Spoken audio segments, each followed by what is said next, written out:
My own favourite among the novels has always been Redgauntlet, and I'm going to read, it's page 371, the account of General Campbell walking into the conspirators as they meet Bonnie Prince Charlie himself, who's landed illegally, although in exile, at danger of his life. And Redgauntlet is to try to start one final rebellion, and General Campbell comes in to spoil things.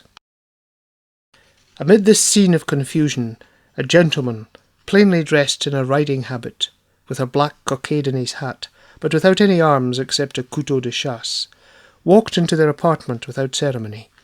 He was a tall, thin, gentlemanly man, with a look and bearing decidedly military. He had passed through their guards, if in the confusion they had now maintained any, without stop or question, and now stood almost unarmed amongst armed men, who nevertheless gazed at him as on an angel of destruction. "You look coldly on me, gentlemen," he said. "Sir Richard Glendale, my lord, we were not always strangers. Ha, Pete Peril, how is it with you? And you, Ingoldsby, why do you receive an old friend so coldly? But you guess my errand." "And we're prepared for it, General," said Redgauntlet. "We're not men to be penned up like sheep for the slaughter." "Shoo! You take it too seriously. Let me speak but one word." "I'm not unsupported, but if you would hear me—" "Hear me, sir," said the Wanderer, Prince Charles, stepping forward. "I suppose I am the mark you aim at. I surrender myself willingly to save these gentlemen." "Never, never!"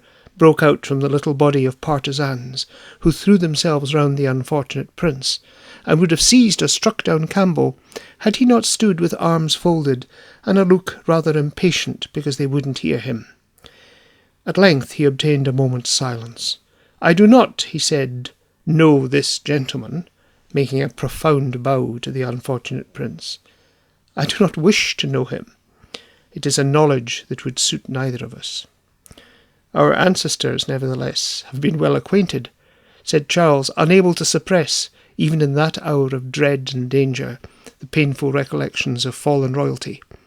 "In one word, General Campbell," said Redgauntlet, "is it to be peace or war? You are a man of honour, and we can trust you." "I thank you, sir," said the General, "and I reply that the answer to your question rests with yourself. Come, do not be fools, gentlemen. There was perhaps no great harm meant or intended by your gathering together in this obscure corner for a bear-baiting or a cock-fighting, or whatever other amusement you may have intended. But it was a little imprudent, considering how you stand with government, and it has occasioned some anxiety. Exaggerated accounts of your purpose have been laid before government by information from a traitor in your own councils, and I was sent down post to take command of a sufficient number of troops. I have come here, of course, sufficiently supported both with cavalry and infantry, to do whatever might be necessary.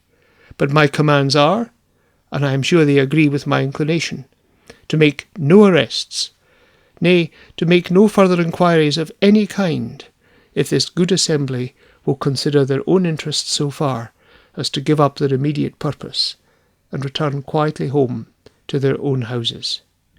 "What? All?" exclaimed Sir Richard Glendale. "All, without exception." "All, without one single exception," said the General. "Such are my orders. If you accept my terms, say so, and make haste, for things may happen to interfere with His Majesty's kind purposes towards you all."